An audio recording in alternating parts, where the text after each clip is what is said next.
Welcome, everybody, to the Tenacity Strength Fit4Duty Podcast. Welcome back, I should say. I am your host, Larry Brown. Vaughn Atteen is taking the podcast off for a little bit. He will be back at a soon-to-be-determined date because he's busy fighting crime in the main streets of New York City. So he'll be back. We wish him all the best, and we hope that he stays safe. But today, continuing on with the podcast, I have a very special guest. Someone who I've interviewed in the past for my written blog, but that was a couple of weeks ago. That was a couple of years ago. And now we're able to catch up thanks to Zoom and all that good stuff.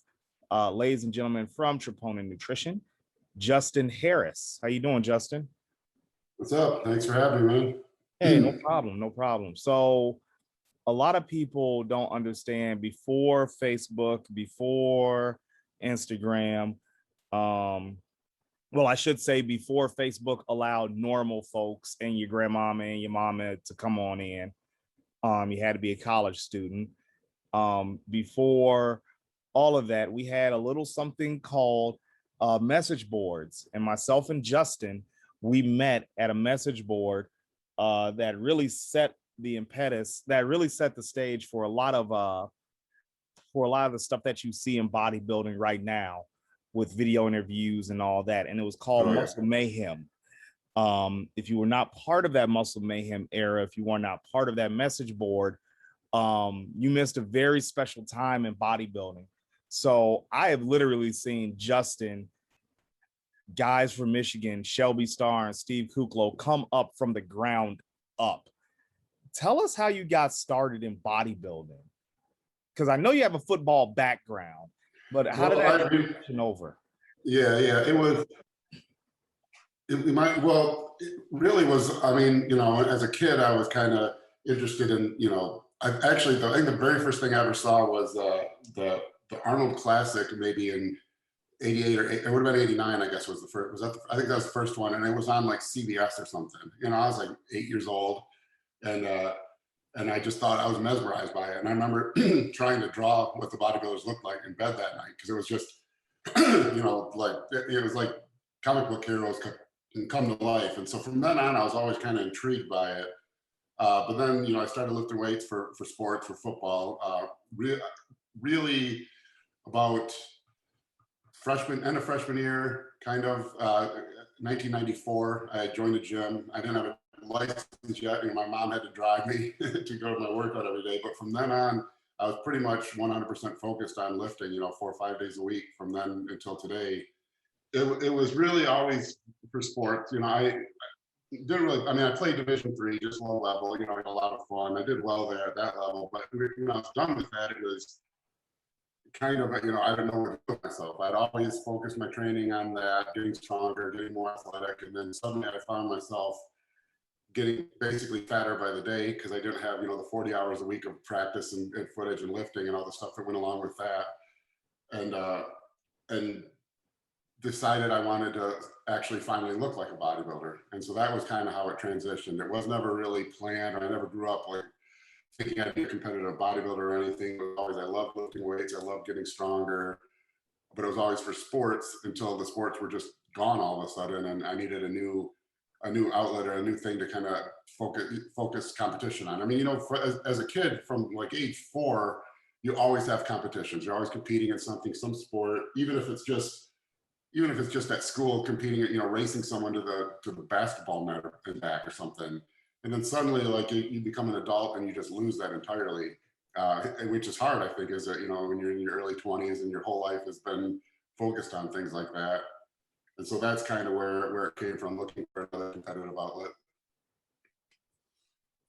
So talk to me about, some of those early workouts in bodybuilding that kind of set the stage for the next subject that a lot of the listeners may or may not be familiar with, called Project Super Heavyweight. That kind of puts you in a special status, right?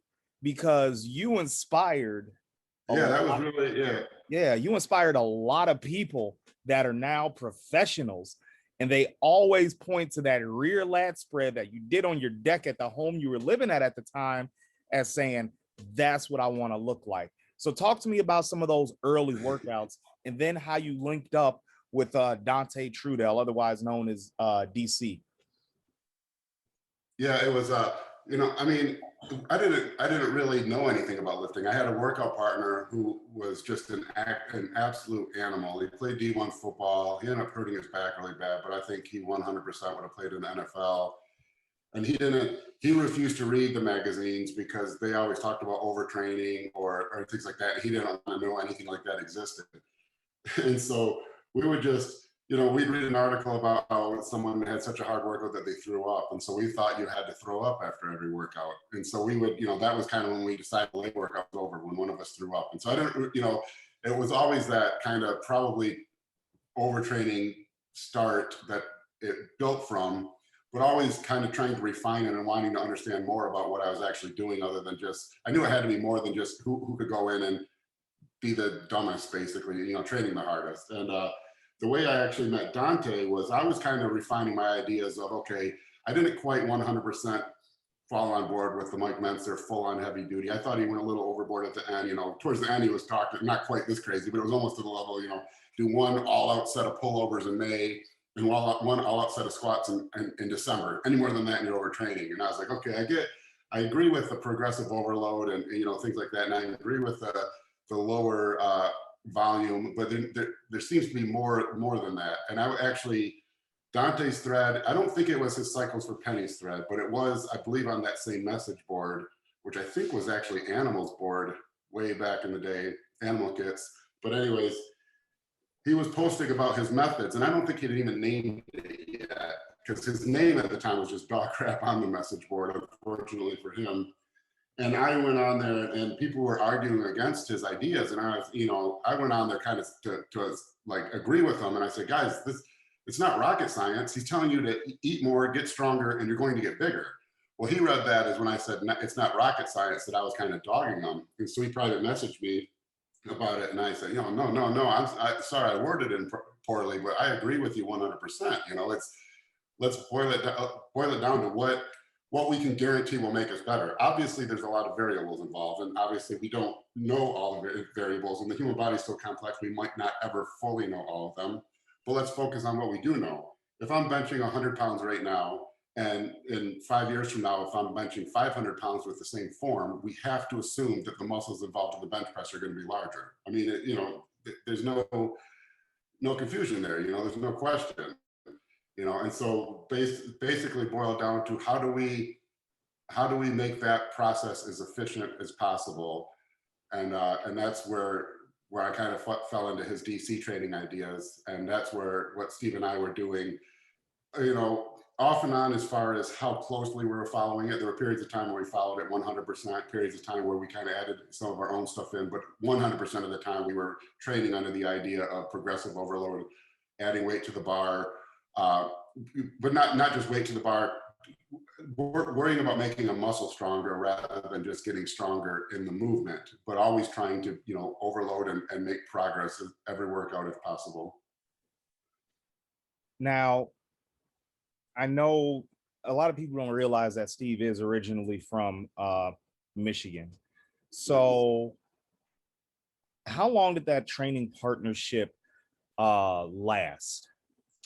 Man, really not that long, because it was pretty amazing what we did in the time, but we met in 2004 and he moved to Texas in 2007. And we didn't start training together immediately either. So it was only about two and a half years.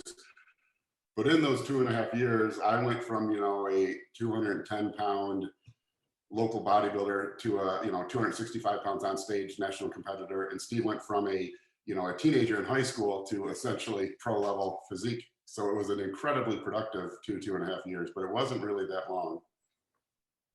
So I hate to be the old man with story time, but I'm going to be the old man with story time for the listeners. The impact, because the Project Super Heavyweight thread was only on intense muscle. Like, you could only go there and see the progress that guys were making with DC. Like, they posted on Mayhem from time to time. And I know Dante certainly did. But Intense Muscle and Muscle Mayhem were the only places that you could see the actual progress that Justin and Steve were doing. And that lead up, I believe it was the 2004 Junior USA, which I still believe you should have won, but that's neither here nor there. That prep really set you guys on the map as, okay, these guys can and will be future pros. It happened. It happened for Steve, but I know you had some injuries that kind of curtailed that. What happened? You know, I don't. I think it's. I can't boil it down to one thing. I'll kind of spread it out. I'll start with Steve. When I met Steve, he had met someone, I think, at the Arnold Classic, actually, and he was a high school kid. He just went down there his first time, and someone found out where he lived and said, "Hey, you should go talk to this guy, me." So he gets in touch with me, and he comes over, and I'm just a kid myself. He's 17, I think, maybe, and I'm 21. I don't know, 22, and I'm in an apartment with my. I must have been 23 because I think I was married. We just got married. In my apartment, and Steve comes in. At 220 pounds, is like a 17-year-old high school kid carrying this printout from bodybuilding.com. And he said he wants to be a bodybuilder. And this printout he's looking at, and he says, it says here that you're supposed to eat chicken. Trying to figure this all out. And I'm looking at this kid as a 220-pound monster, and he doesn't even know about protein, And so that was kind of my first thing of, okay, this is, I've worked with, I know lots of genetic elites, but this is my first time really seeing a young kid who's clearly at that, top 10 Mr. Olympia genetic level. And I could tell immediately, he, as far as the base genetics, his were above mine. Then the next thing was, we progressed, like you said, that one prep, that was a hell of a year for us. Cause Steve he won the team nationals at about 207 pounds, 204 pounds, something like that. And I won the Mr. Michigan at 213 pounds. And 9 months later, Steve competed at the Motor City Classic as a 240 or 245 pound super heavy. So he put on, 40 pounds of stage weight in less than, I think his was only like 6 or 7 months. And then in a month or two after that, I competed at the Junior USA at 245 pounds. And so I put on about 30 pounds myself in 9 months. And that was really the trigger there. But you could already kind of see Steve was already, flying past me. I had a head start of about 15 pounds of stage weight, and within 9 months we were already equal. And that was already equal with me gaining 30 pounds during that period myself, having an incredible year. And so you could see pretty quickly that I was going to have to be 100% to keep up with his 90% pace, basically, which is fine. That's not, that doesn't mean that would prevent me from being a pro bodybuilder. But as I went on, I had kids, and my wife was pregnant with my third kid, and I did the USAs in 2007, and I took top 10, and my prep fell apart at the end, but I did well, and I think Flex Magazine picked me as the one to watch to turn pro the next year. But I kind of just took an assessment of everything. I had bad hips. I played on the oldest AstroTurf in the nation, literally for 3 of my 4 years, which is basically just a parking lot by the time they finally changed the AstroTurf in college. So my hips weren't great. I was dealing with some odd issue where I had like a low-grade fever year round, and I thought it was from overtraining, and it did have some relation to training. It turns out, I found out later on, it was like celiac disease, and I can't eat gluten. I'm one of those homos, but that was my punishment for making fun of food allergies my whole life, is that I got the food allergy I made fun of the most, I guess. But so there really wasn't like a single point. It was realizing the genetically how hard I was pushing everything at that time, and knowing what it was probably doing to my health, and knowing that I had a third child on the way, and kind of thinking, all right, I'm injured.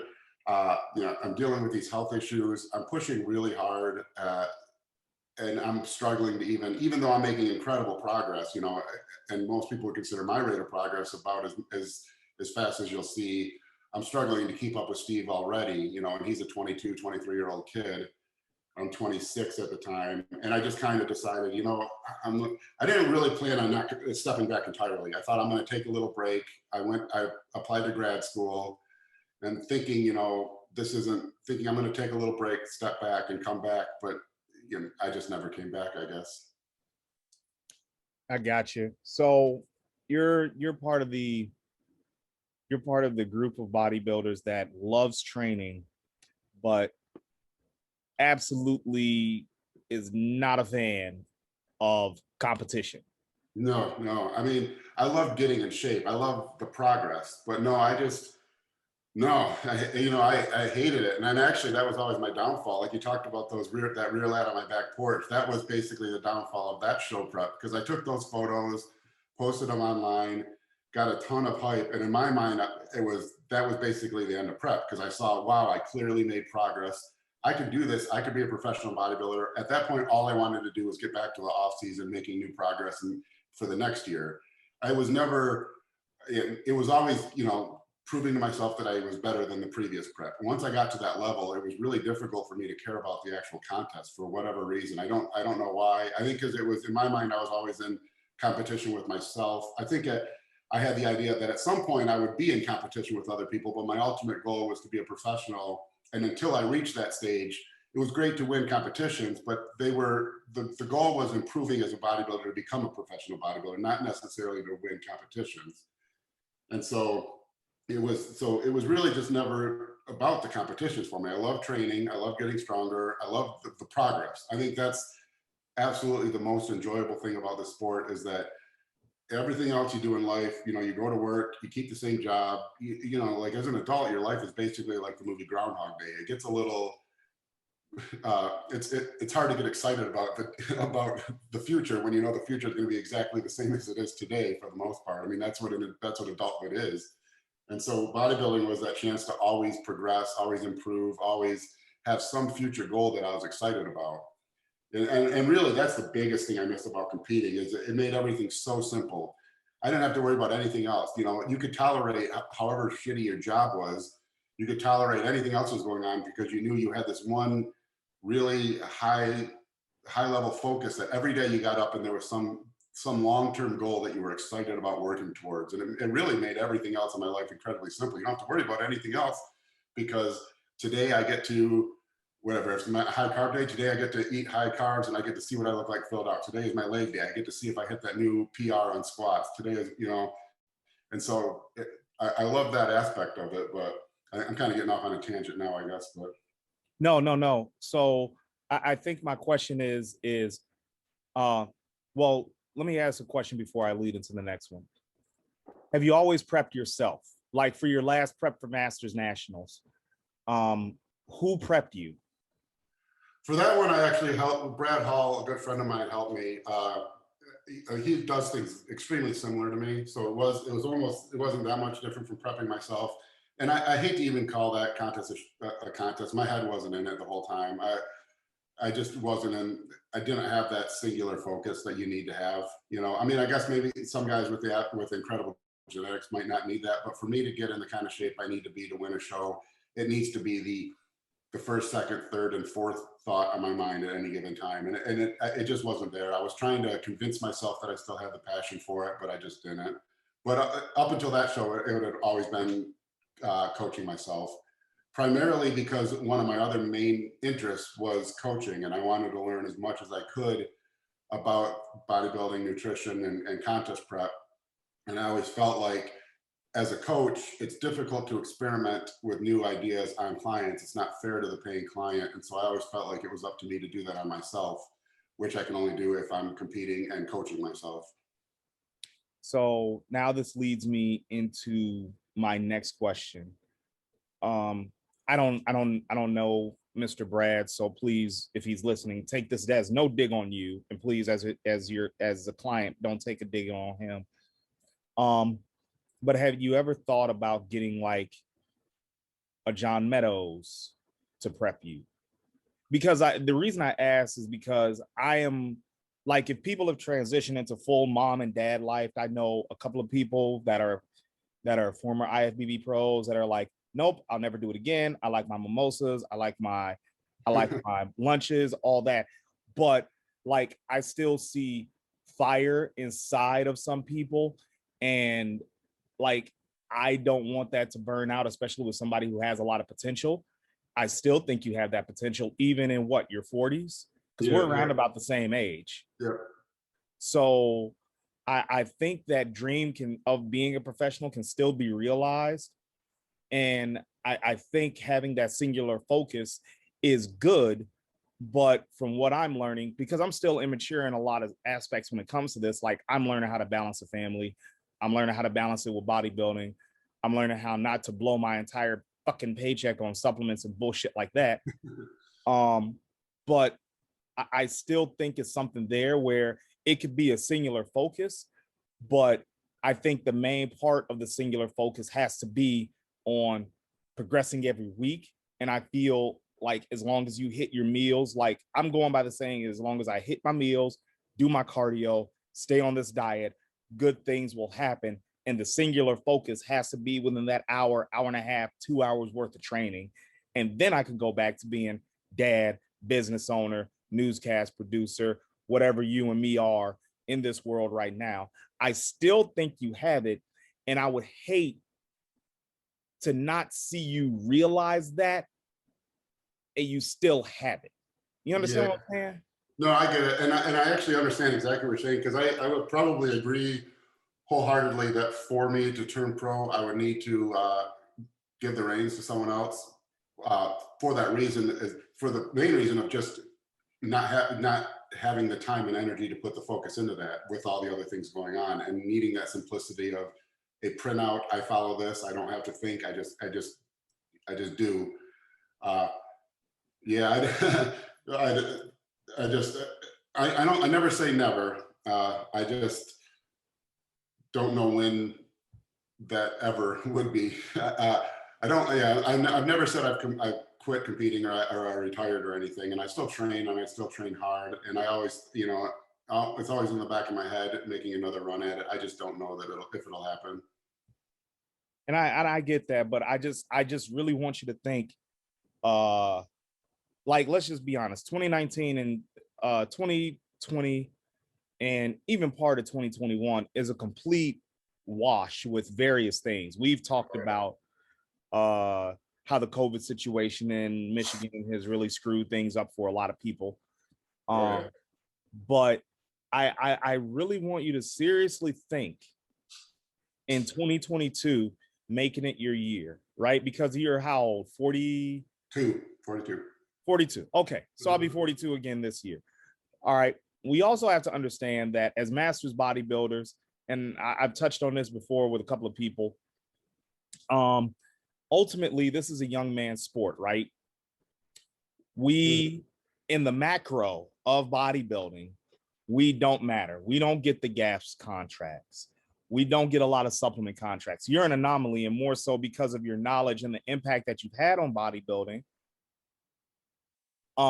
We don't get a lot of things. Social media has helped with that, but we don't get a lot of exposure. I'm here to tell people that although we're old, because scientifically they did a study, I don't know if you've seen it, I'll send it to you, that run times decrease for marathoners in their 40s by a double-digit percentage point. So when you turn 40, you are indeed over the hill. Oh, yeah.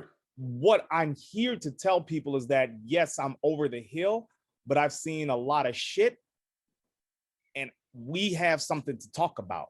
We've got stuff out there that y'all need to understand that, hey, you may not want to do this for a long time. So what I'm trying to say is, like, legitimately good masters bodybuilders like yourself, we need you in the sport.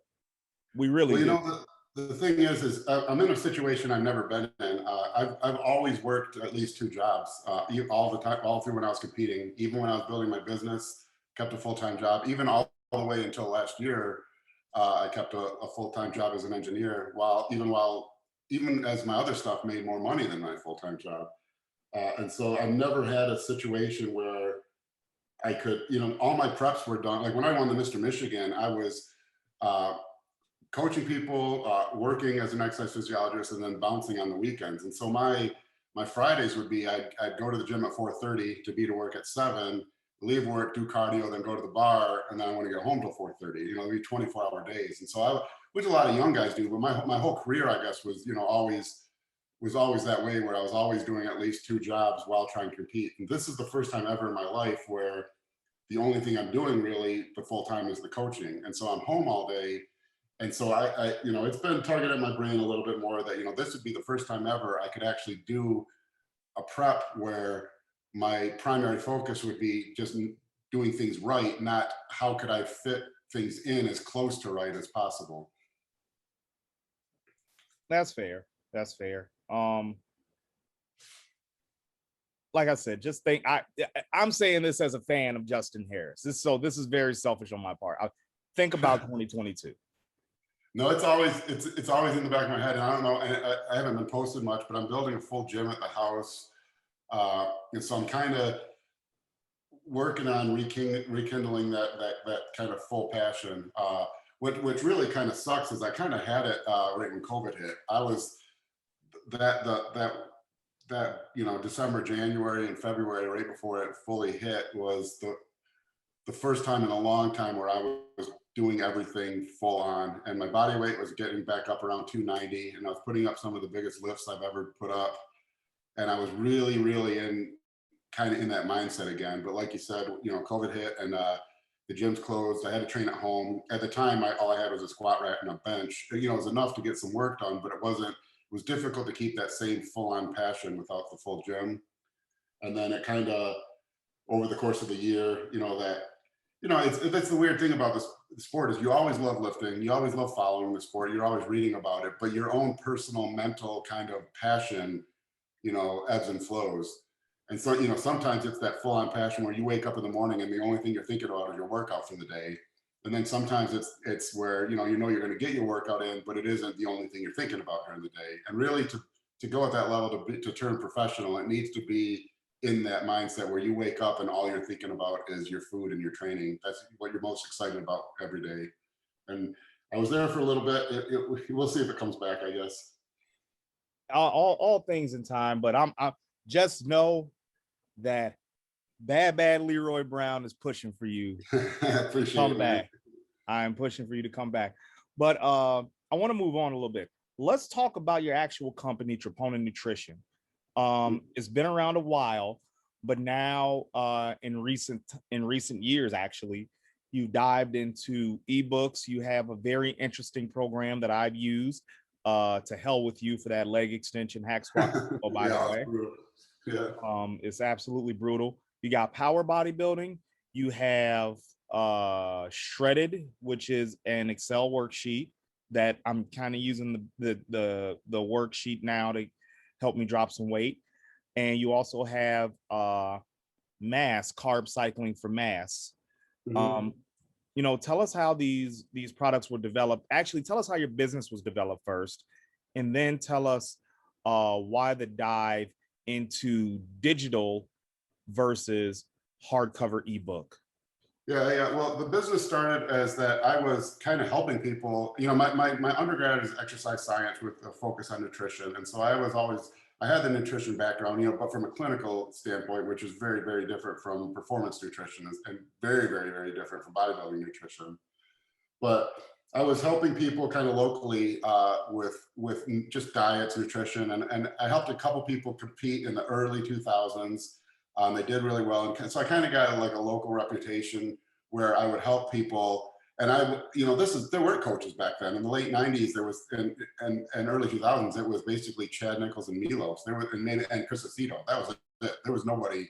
You didn't hire a coach as a local competitor. Very rarely. You might have had a guy at the gym who would give you some hints or something. But so I never really thought about it as a career.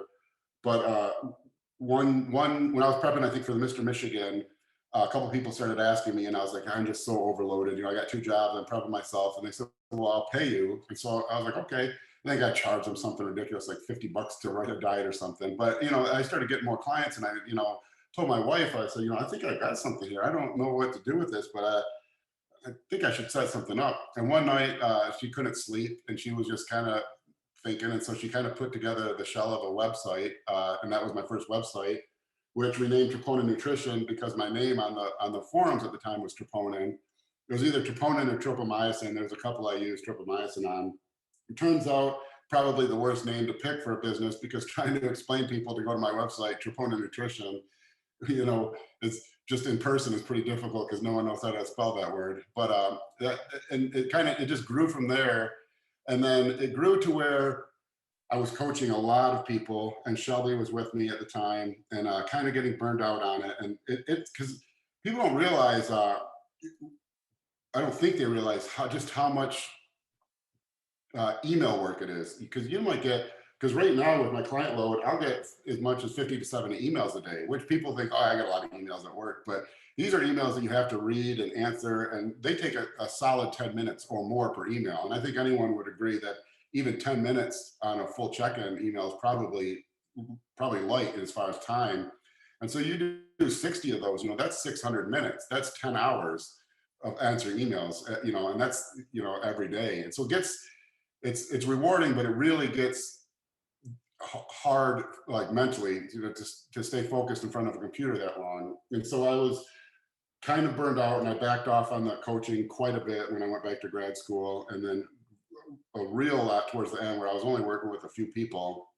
But when I came back, I thought, okay, what can I do to kind of mitigate that burnout a little bit better? And I thought, well, I need some more passive income. I need a way to use my knowledge other than just someone asked me a question and I give them that knowledge, which is what you do with coaching, which is obviously fully customized, and it's going to be more expensive, but it's, I felt there's got to be a way to kind of give this in a different way. And so that's where the books came out.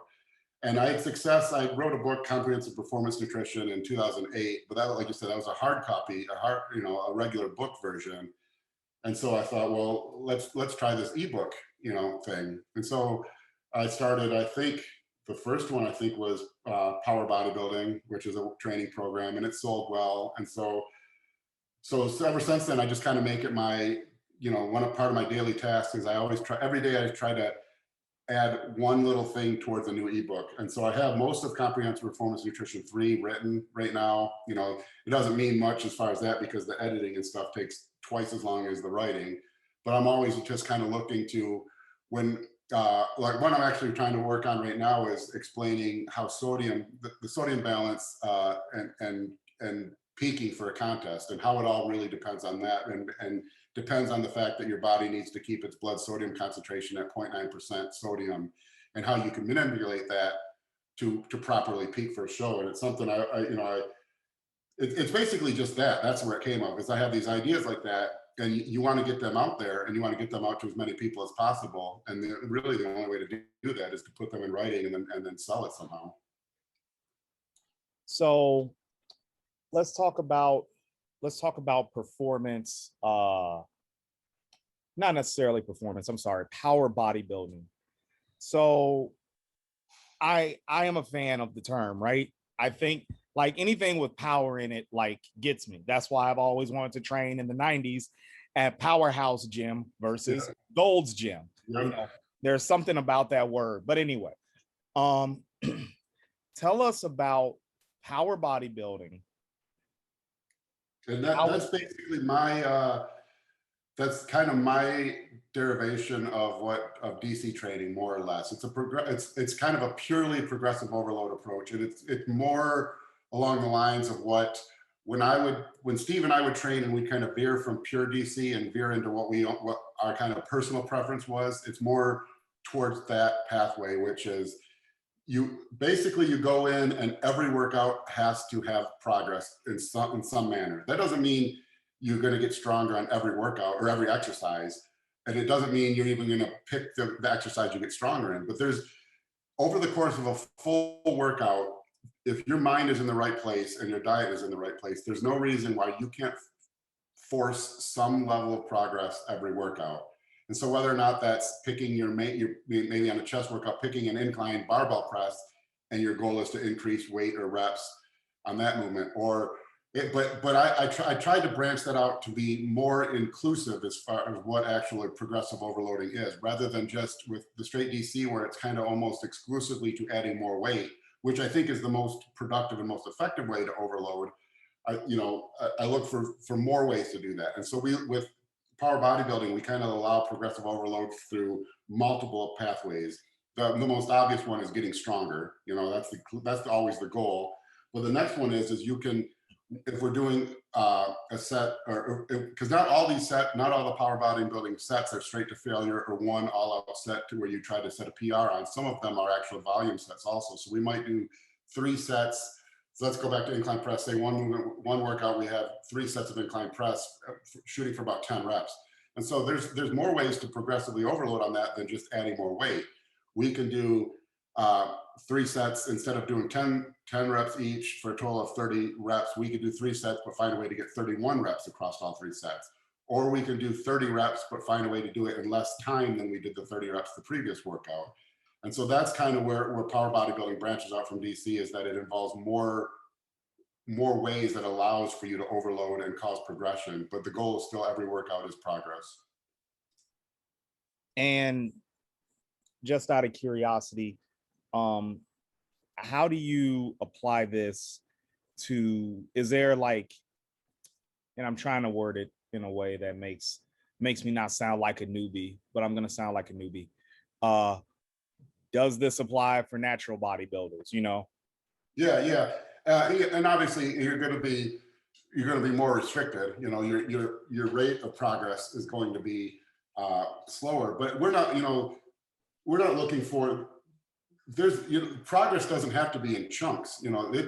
You can progress on a deadlift. Say you've done 500 for a set of 3, 500 for a set of 4 is obviously progress, but that's a big jump. That's 25% more reps with the same weight all at once. That's you, as an enhanced athlete, you might be able to expect that very regularly, but as a natural athlete, especially if you've been training a long time, you can't guarantee that or expect that. But what you can do is you can do a set of 3 again, and put that last rep, do a slow negative. That's a higher workload than a set of 3 where you just drop that 3rd rep.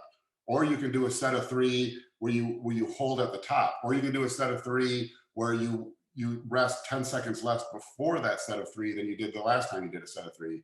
So there's the goal with like kind of power bodybuilding, and then eventually critical mass was kind of a second iteration of that. The goal is to create more pathways to prove to yourself that you've progressed in the workout over just pure weight or strength increases. Because I think another problem is one of the, I don't want to say a downfall of DC, because I love the program and I think it's added more size to people in the last 20 years than probably any other program worldwide. But I think one of the downfalls is that as you get really strong, it gets difficult to continue adding weight, and it gets more difficult to continue adding weight to the movements because of an increase in muscular strength rather than other ways. And what I mean by that is take a squat, for example, and say I do 400 for a set of 10 right now, 405 for 10. Now, I can force myself to get 11 the next workout, but it's very unlikely that I got 10% stronger, which is what an extra rep would be at that rate, in 1 week on one movement. So what am I doing to get that 11th rep? Well, I'm probably finding a way to be more biomechanically advantageous, or I rested longer before the set, or I wrapped my knees tighter, or I cinched my belt tighter, or I put the bar a little lower on my back, or I widened my stance a little bit. All things like that do allow me to get that 11th rep and prove a strength increase, but not necessarily guarantee that strength increase came because my quads got stronger. And it becomes more and more likely as you get stronger and more advanced in that program that your strength increases are not from actual muscular increase in strength, but because of better biomechanics in a movement or resting longer before a set.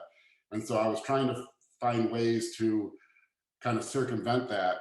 And then when you mentioned with natural lifters, that becomes even more important, because the point where you reach that level as a natural lifter is going to be much earlier than as an enhanced lifter. And so you really run into the problem as a natural lifter is that as far as your progressive overload work is is concerned, you become an advanced lifter much sooner. As that might be sound counterintuitive, but what I mean by that is you get closer to your natural strength max much sooner than someone who's blasting a ton of gear. And so you run into that issue where the way to get a PR or to add weight on a movement where you do that by changing the way you do the movement to get more biomechanically advantageous rather than just making the muscle stronger, that hits way sooner as a natural lifter than as an enhanced lifter. And so with that kind of background, I think this approach is actually better for natural lifters because it finds ways to circumnavigate that issue, which natural lifters run into much sooner. And that's the reason I bring that up is because I don't know if you were familiar with a gentleman by the name of Ryan Doris. Mm-hmm. Okay, so we talked about natural bodybuilding a little bit. Obviously, I think everyone kind of gets their start in natural bodybuilding. Mm-hmm. And, you know, a lot of people nowadays with the advances that we have as far as nutrition, training still seems to be kind of the what the fuck factor, because like now programs have almost become kind of cliquish, cultish, if you want to call it that. Oh, yeah. You know, what are you running? Well, I'm running power bodybuilding. What are you running? Well, I'm running JP's program, you know. So I would like for people to try everything and then settle on one thing and then just really work hard at that one thing. But having experience with power bodybuilding, I think it's an excellent program. If you haven't tried it, that hack squat leg extension combo is an absolute beast. It'll blow your legs up. It'll blow your legs up. Let's move on to actual nutrition right now. You were one of the few people that really highlighted the effectiveness of intra-workout nutrition and with different carbohydrate compounds. And I think you even wrote a book on that. Talk to me about that. How did you develop in this knowledge of intra-workout nutrition, and where are you at on it right now? Yeah, so I always try to, I always think if you understand the basics of any subject, like if you have a degree in nutrition or kinesiology, you should know enough about the basics where any new information you get should come from first principles. If you can't derive it from the base knowledge of how the body works, then it's not well, one, it's not your idea, and two, you have to think, why am I doing this? And if it's not first principles and you derive it from scratch, then all you're doing is repeating the word someone else said, which doesn't make it your own. And so I always try to do that. I always try to trace anything I do. If I can't trace it back to all the way back to, well, the food enters my mouth, you know, if I can't trace that amino acid and how it gets broken down to dye and tripeptide form in the stomach and the small intestine, and what those amino acids mean for protein synthesis, and how all the essential amino acids need to be included in the diet, how all 20 amino acids need to be present at the site of protein synthesis, yada, yada. If I can't do that, then I don't really understand what I'm doing. And all I'm doing is piecing together basically words I've read from other people, which is basically just closing my eyes and throwing a dart at a dartboard and hoping it works. I don't know, those words aren't mine, and I don't know that I'm pairing them together properly.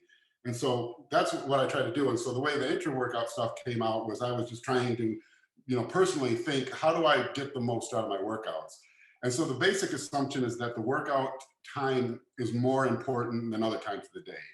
And I think it's probably pretty universally accepted now that that's probably true. I mean, 15 years ago, I don't know that necessarily was. And 20 years ago, when I first started training, there was only a mild increase in importance placed on the post-workout meal. That was it. Other than that, the rest of your workout, your meals were all just kind of considered the same. And even in a lot of the cases, the post-workout meal wasn't considered even that special. And so I was thinking, okay, there's got to be something more important about the training time, the time around training. So what makes it important? I say, well, is there an increased rate of muscle protein synthesis? I would say, well, we're working the muscle, we're contracting the muscle, we're tearing it down. It seems to me more likely that the body's going to ask for an increased rate of repair of those tissues around that same time. So so we need some kind of aminos or protein for that. And I thought, what else is going on? I thought, well, we need a supply of nutrients. What is a primary fuel for training? Well, the first primary fuel is the creatine phosphate pathways, which we could take creatine for. And the second is glycolysis, which is glucose or carbohydrates to fuel the training.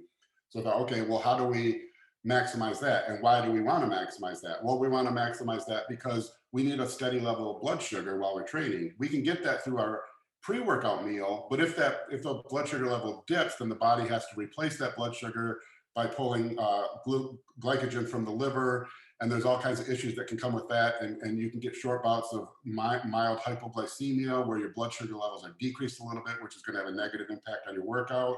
So I thought, okay, so we need some kind of supply of carbohydrates. And at the time, there really wasn't the idea of high molecular weight carbohydrates, but that started to come out. And I think Dante is I think he was the one who probably brought that, like he's done with so many things, kind of into the discussion, was the idea of amylopectin, which is a high molecular weight carbohydrate, which has a low osmolarity, which means basically that, so in the blood, the osmolarity of your blood is about 300 nanograms per deciliter. And so if you drink something that has that same osmolarity, there's no pull, there's no gradient to get it from your stomach and your small intestine into the blood if it has the same osmolarity. And so what you want is something with a lower osmolarity. And so there's actually something to kind of suck it out of the GI tract and into the bloodstream where it can work. And that's basically what high molecular weight carbohydrates did. Was they were these huge complexes of glucose molecules with a ton of surface area where it's a very, very complex, large carbohydrate, but it's got so much surface area of the glucose molecules that it can pluck. If you picture a tree and the leaves being glucose, a tree is a very, very complex carbohydrate compared to a sugar, where a sugar would be a single leaf.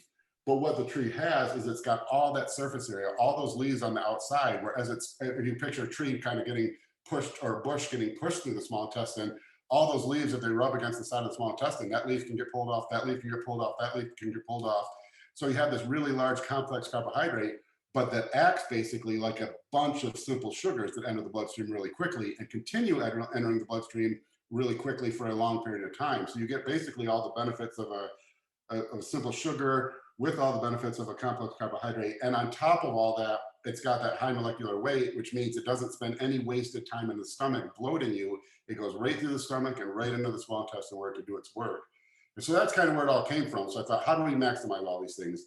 Well, the high molecular weight carbohydrate covers us for the glucose, basically, for the blood sugar levels. And then early on, I was using branched chain amino acids, which I changed my mind to essential amino acids. And the reason to choose branched chain amino acids is because I wanted leucine, which is kind of the specific trigger for muscle protein synthesis. But I thought later on, I changed that to, yes, the leucine will trigger that, but it can only cause muscle protein synthesis if all the essential amino acids are there. So why don't we just switch right to the essential amino acids? And then the other things involved have kind of changed over time. Like, am I including creatine with it? Does it matter? Is creatine better used after the workout? Glutamine, should I add extra, L-tyrosine or leucine? But basically the core of it is that you want these essential amino acids so that the muscle protein synthesis can occur where it's more likely to occur, which is around a workout. And you want immediately available glucose molecules to keep blood sugar levels steady, which is what the high molecular weight carbohydrates do. So what are some of the compounds that you advise to use for intra-workout nutrition? Because right now, cyclic branch dextrin is kind of the it product. Mm-hmm. But what are some other compounds? I know at one point you were using carbolin. Yeah, and I still like carbolin, and I like it because of the taste, honestly, because you have to think, what's the difference between them? And so the primary difference is there are all these huge clusters of glucose molecules. And so they are going to have the high molecular weight, they're going to have the low osmolarity, and so they're all going to be similar in that aspect. And so then you kind of have, you have if you have a series of fast cars, they all drive fast. And so there's minor differences. Some might handle better. Some of them have a turbo and there's going to be turbo lag. Some of them are supercharged. And that's really the only difference, is they're all these different high molecular weight carbs are cars that run a really fast quarter-mile time, but there's some variances between them. I like carbolin specifically just because the taste, it just tastes really good. And so if it's causing the same action as something that doesn't taste as good, then for me, that's a no-brainer. There's other differences, and one of the things with the branched cyclodextrins that I think has kind of been missed is that the way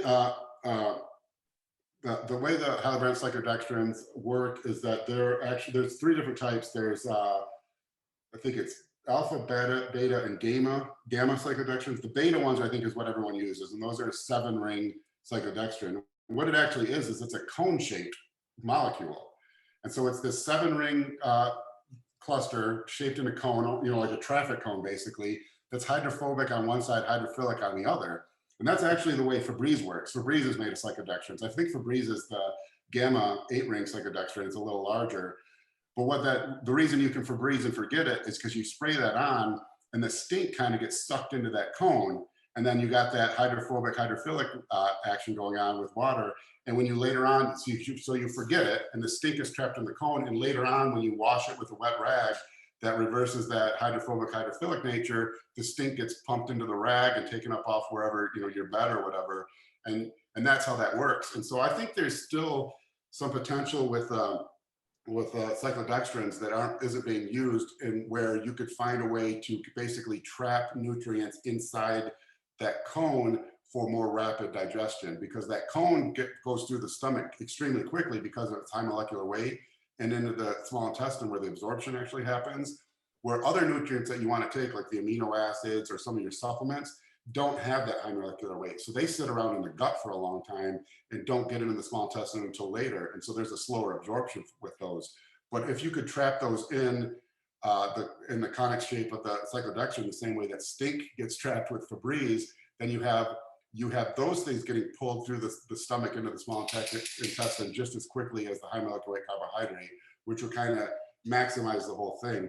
Now, the problem is you're bound by the fact that there's only so much size that these cyclodextrins have. The cones are only so big, and you're bound by that you need the molecule to be properly hydrophobic or hydrophilic so that it can actually get trapped in the cone. But I've always been kind of surprised. I don't have a supplement company, but if I did, I would probably be putting a decent amount of my research into that aspect. It's always kind of surprised me that no one else has. And even unfortunately for this sport, not even so much that it would actually work, it's that the science sounds cool and people would buy it to try. But that's kind of the main difference between the carbohydrates is little things like that.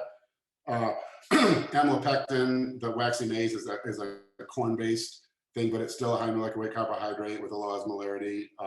The Targo was a potato-based one, but it's the same thing. It's a high molecular weight. Carbolin, I can't remember what carbolin is made of, but it's the same thing. It's a high molecular weight carbohydrate. So they all have the same action, more or less. They just come from different sources, and then they have some minor differences. So really, it depends upon taste and what your body can tolerate. Yeah, and at the end of the day, I don't think you could have 3 different people using all the 3 different sources over 10 years, and I don't think you're going to notice a difference between them, other than the fact that they're probably going to be better off than they would have if they weren't using an intra-workout. But the very specific carb involved, I don't think makes that big of a difference. What do you think about this new one that's on the market that a lot of users are making, including Gasperi? They're using a mix of HCBDs and this one called Carb 10 that's derived from pea starch. What's your opinion on Carb 10? Yeah, I don't know a ton about that, but I do know that the pea stuff is actually really interesting, because the pea protein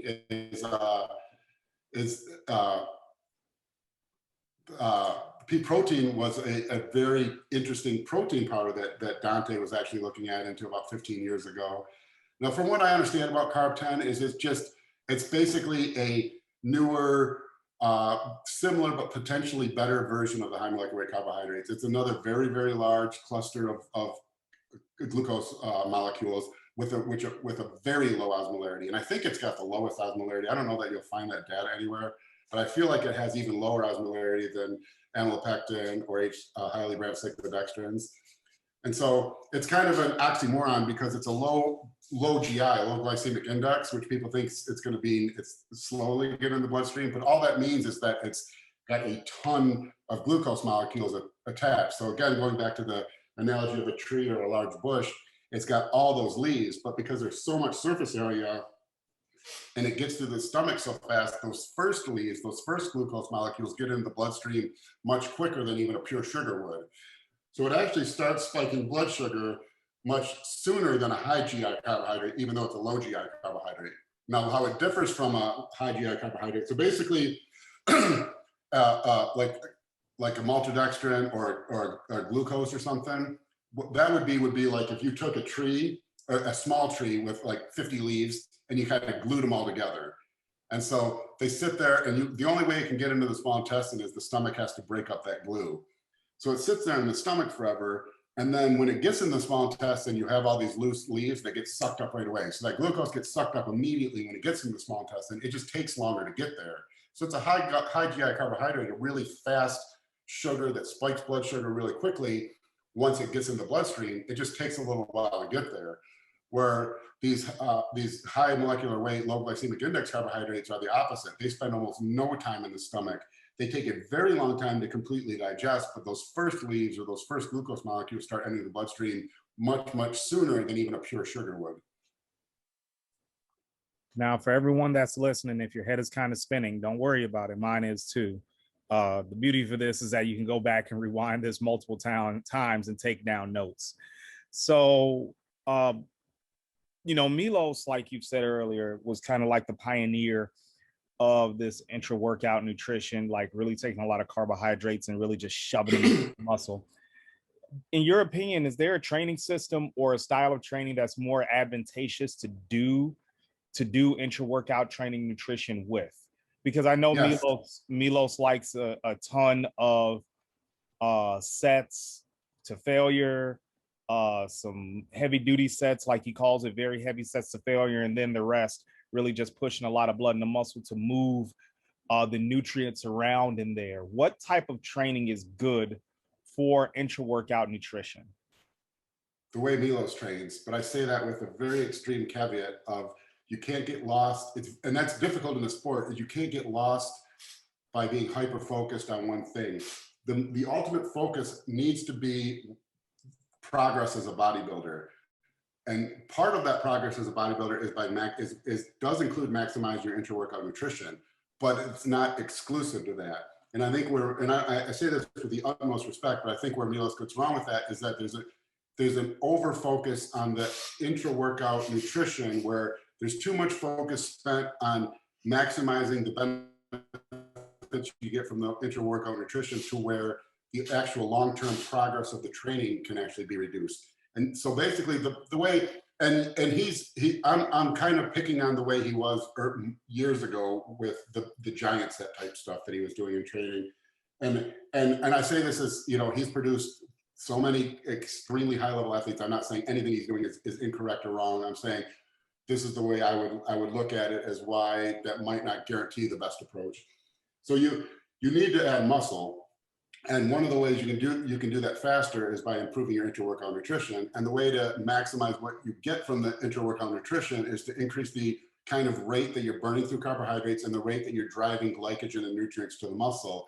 And the way to do that is to combine a ton of intra-workout calories from the nutrients we've talked about, probably using insulin on top of that if you're not a natural athlete. I guess insulin doesn't make you not natural anymore. I don't even know what people consider these days, but combining that, and then to maximize how all that works is you want a program that's driving as much blood into the muscle as possible so that glycogen is constantly attempting to be restored, meaning you're taking the glucose from the high molecular weight carbohydrates combined with whatever else is in the intra-workout nutrition, driving it to the muscle as glycogen, which is going to drag along with it because of insulin. The insulin is going to increase the rate of amino acid uptake at those same cells, which means those amino acids that are in the intra-workout shake are going to be more likely to get pulled into that area where the muscle cells are asking for them and asking for muscle protein synthesis.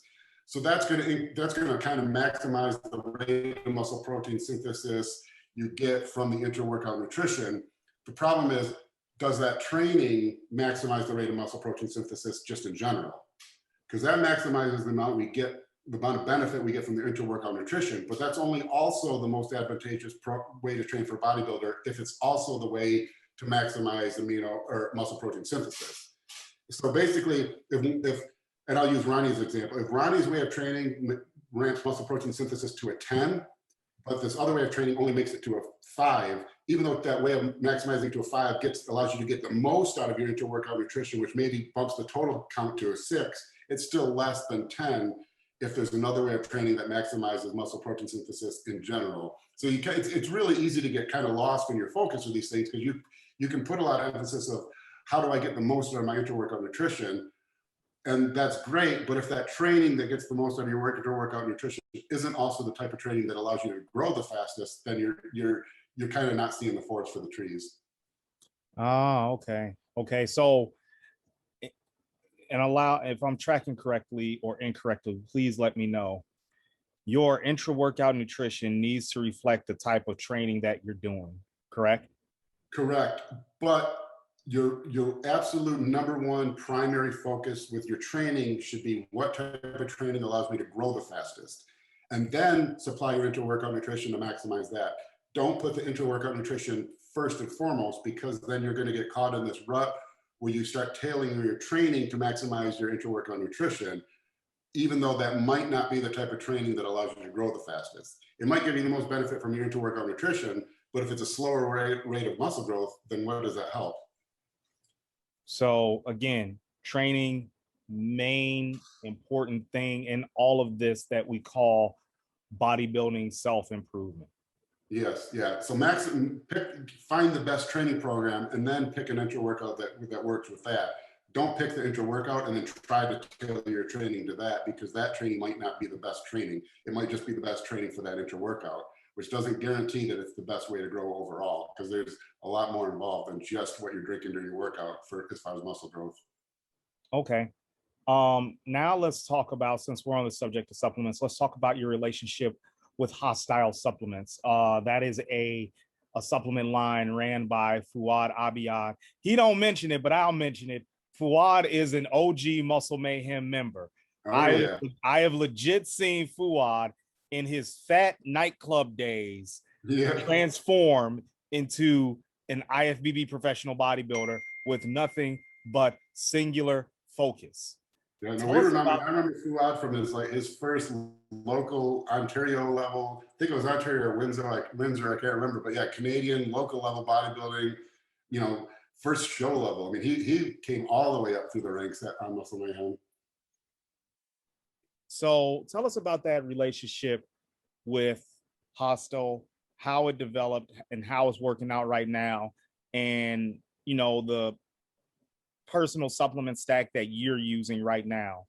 Yeah, so it stemmed from, I think, Fuad. I mean, I appreciate it incredibly, because I don't know that I would have thought he would have thought this, but same thing, we've known Fuad forever, and I met him at a couple of the shows 15, 16 years ago.